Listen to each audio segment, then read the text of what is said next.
Koncerti që ishte planifikuar të mbahej më 5 maj në komunën e Dragashit për nder të festës së komunitetit Goran, njohur ndryshe si Dita e Shën Gjergjit, është harruar pas reagimeve të forta nga organizata e veteranëve të luftës së ushtrisë çlirimtare të Kosovës, Dega në Sharr. Kjo ngjarje ka nxitur debate dhe ndarje që lidhen me ndjeshmëritë historike dhe kulturore të kësaj date. Kryetari i OVL-së UÇK-s në Sharr, në një deklaratë për emisionin Ora 7 në Klan Kosova, bëri të ditur se sapo ka marrë lajmin për koncertin, është takuar menjëherë me kryetarin e komunës së Dragashit, Beçet Xhelladini, si dhe me komandantin lokal të policisë së Kosovës.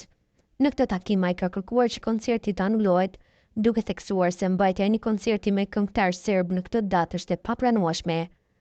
Nuk jemi kundër komunitetit Goran, por jemi kundër pranisë së këngëtarëve nga Serbia në këtë datë. 5 maj është dita e dëshmuarve dhe për ne e ka një domethënie të thellë historike.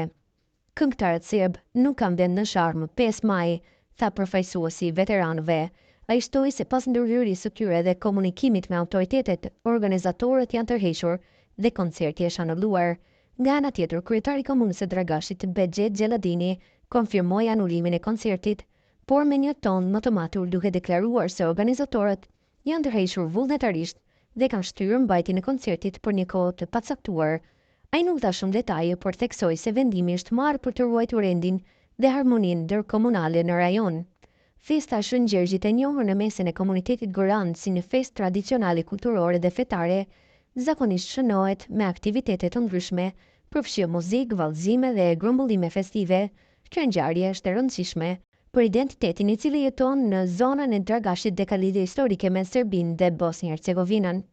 Sidoqoftë, përplasja e datës së festës me 5 majin, ditën e dëshmorëve të kombit shqiptar, ka shkaktuar reagime sidomos nga organizatat e dala me lufta e UÇK-s, të cilat e konsiderojnë të papërshtatshme mbajtjen e një aktiviteti të tillë në këtë ditë përkujtimore. Ky zhvillim ka nxjerrë në pa ndjeshmërinë etnike dhe historike që ende janë të pranishme në shoqërinë kosovare, veçanërisht në zona me përbërje të përzierë etnike si Dragashi. Edhe pse nuk pati përplasje apo incidente, ky rast ka rindezur diskutimet për nevojën e ndjeshmërisë institucionale të komunitetit, raportohet me datë simbolike dhe aktivitete kulturore.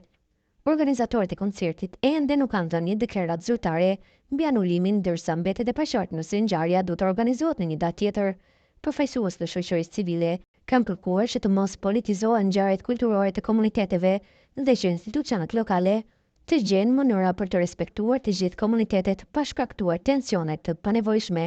Ky rast tregon se balancimi i nevojës për respekt, trashëgimisë kulturore dhe ndjeshmërisë historike kërkon kujdes të madh, sidomos në zona me ndarje të theksuar etnike dhe historikisht të ndjeshme.